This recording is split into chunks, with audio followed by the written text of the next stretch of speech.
Salut les amis, salut tout le monde et bienvenue une fois de plus sur votre chaîne d'information préférée, Club Info.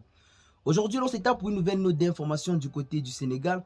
Vous parlez de ce discours très historique du premier ministre sénégalais Ousmane Sonko tenu hier en conférence avec Mélenchon.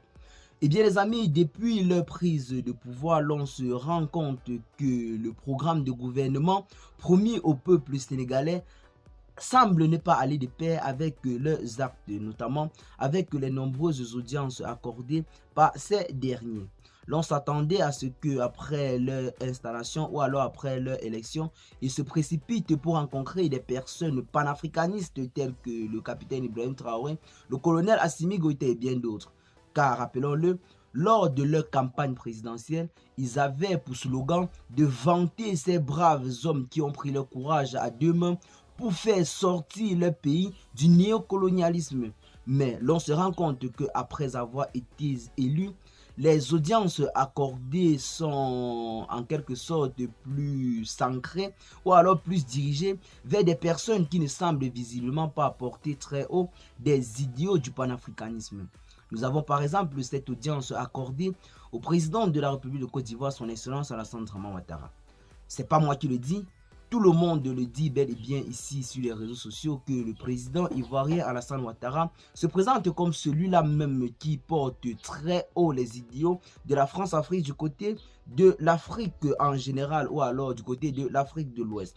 Nous avons également cette autre audience accordée au président rwandais Paul Kagame. Une audience qui a en quelque sorte énervé plus d'un cas. Rappelons-le, le président Paul Kagame a tout récemment signé un accord avec l'Angleterre, faisant en sorte que toute personne attrapée du côté de l'Angleterre sans les papiers soit rapatriée du côté du Rwanda, que qu'en soit son pays d'origine. Un accord qui ne semble visiblement pas avoir arrangé les Africains. Nous pouvons également prendre cet autre exemple, autant pour nous, cette audience accordée au président nigérien. Une audience qui a également énervé plus d'un, car rappelons-le, après les nombreux coups d'État du côté du Mali, du Niger et du Burkina Faso, le même président nigérien, président en exercice de la CEDEAO, avait pris des mesures qui avaient véritablement heurté le panafricanisme, en ce sens qu'il avait mis pour mission à la CEDEAO de déléguer une force qui devrait intervenir du côté du Niger afin de renverser les nouvelles autorités installées dans le pays. Une décision également qui, bien que n'ayant pas abouti, avait visiblement blessé les Africains et les panafricanistes. Mais aujourd'hui, on se rend peut-être compte que la situation semble être en train de changer et que ceux-ci reviennent véritablement sur leurs promesses. Quoique maintenant, il faut juste en quelque sorte rendre la parole à l'acte, donc passer de la parole à l'acte. Nous avons eu hier un discours très historique du premier ministre sénégalais, à savoir Ousmane Sonko. Ce discours, nous allons vous le détailler en deux principaux points, à savoir le point de la monnaie qu'il a bel et bien abordé et a en quelque sorte sorti des exemples très frappants. Nous avons également le point des bases militaires françaises installées du côté de Dakar. Le président Ousmane Sonko a également mis le point sur cela. Avant de commencer, nous allons d'abord vous faire écouter une petite partie du volet du discours du président Ousmane Sonko en ce qui concerne la monnaie. Et sous ce chapitre, je voudrais dire que la monnaie, tout autant que l'impôt, est un puissant levier économique et un instrument de souveraineté. Vous avez tantôt parlé de souveraineté. On ne peut pas en passer, imaginer une seconde que la France puisse avoir une monnaie qui ne lui appartienne pas véritablement. Eh bien les amis, vous venez bel et bien là d'écouter en quelque sorte quelques petits propos du premier ministre Ousmane Sonko en ce qui concerne la monnaie nationale. Celui-ci là nous fait clairement comprendre que l'on ne peut pas développer un pays qui n'a pas sa propre monnaie. Il a pris l'exemple devant Mélenchon sur la France elle-même qui, juste après la Deuxième Guerre mondiale, utilisait une monnaie imposée par le gouvernement américain. Plusieurs personnes ne savent pas cette partie de l'histoire. mais à tort. La France utilisait une monnaie fabriquée du côté des États-Unis. Cette monnaie portait le nom de billet Grappo. Donc vous pouvez bel et bien partir en quelque sorte de faire vos recherches pour approfondir vos connaissances dans le domaine. Donc j'étais disant que la France utilisait cette monnaie que vous voyez bel et bien là sur votre petit écran, billet Drapeau, qui était une monnaie imposée par le gouvernement américain après la Deuxième Guerre mondiale. Et le général Charles de Gaulle avait très rapidement compris que la France ne pouvait pas se développer avec une monnaie en quelque sorte produite par les Américains et qu'ils utilisent sur le sol.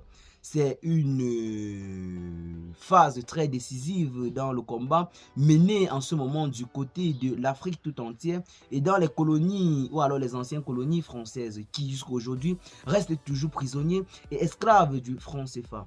Le président Ousmane Sonko a bel et bien mis l'accent sur cela et a clairement en quelque sorte fait comprendre au peuple sénégalais et au peuple africain qu'il le savait impossible de développer un pays avec une monnaie fabriquée dans un autre État, car cela représente un véritable coup dur pour l'économie du dit pays qui utilise une monnaie fabriquée par un autre pays. Eh bien les amis, en ce qui concerne les bases militaires étrangères ou alors les bases militaires françaises installées du côté du Sénégal, celui-ci a également fait le point de la situation en ce qui concerne cela. Nous allons d'abord vous laisser écouter un peu attentivement cette partie du discours où en quelque sorte il prend pour exemple les bases militaires installées du côté du Sénégal. La présence de bases militaires étrangères au Sénégal. Cette présence de bases militaires suscite des interrogations légitimes, plus de 60 ans après nos indépendances. Nous devons nous interroger sur les raisons pour lesquelles l'armée française, par exemple, bénéficie toujours de plusieurs bases militaires dans nos pays. Eh bien les amis, comme vous le constatez clairement avec moi dans ces propos du Premier ministre Ousmane Sonko, nous comprenons clairement que les bases militaires étrangères installées dans un pays ne peuvent en aucun cas aider ce pays à être souverain. Car selon lui et selon tous les panafricains en général, les bases militaires étrangères installées sur un territoire constituent une véritable entrave à la souveraineté et à l'intégrité territoriale d'un pays. Celui-ci a en quelque sorte fustigé les bases militaires installées et dirigées par les étrangers sur le sol sénégalais. Constitue un véritable entrave à la souveraineté du pays, comme l'a clairement en quelque sorte mentionné Ousmane Sonko dans son discours. Donc ce sont là les deux points les plus attrayants du discours récemment tenu par le Premier ministre sénégalais Ousmane Sonko. Donc maintenant il faut juste joindre la parole à l'action pour que tout soit enfin confirmé du côté du Sénégal. Pour ce qui est du discours, c'est véritablement très historique car depuis longtemps, nous n'avions pas entendu de tels discours. Les discours en ce moment, vous pouvez bel et bien le trouver partout sur la toile car en ce moment, c'est véritablement en train de faire beaucoup de buzz et beaucoup en train d'exploser. Dites-nous en commentaire ce que vous en pensez pour ce qui est de cette petite note d'information. Partagez la vidéo à vos amis si vous l'avez notamment trouvée intéressante. Abonnez-vous à la chaîne si ce n'est pas encore fait et à très bientôt les gars pour de nouvelles notes d'information. Ciao.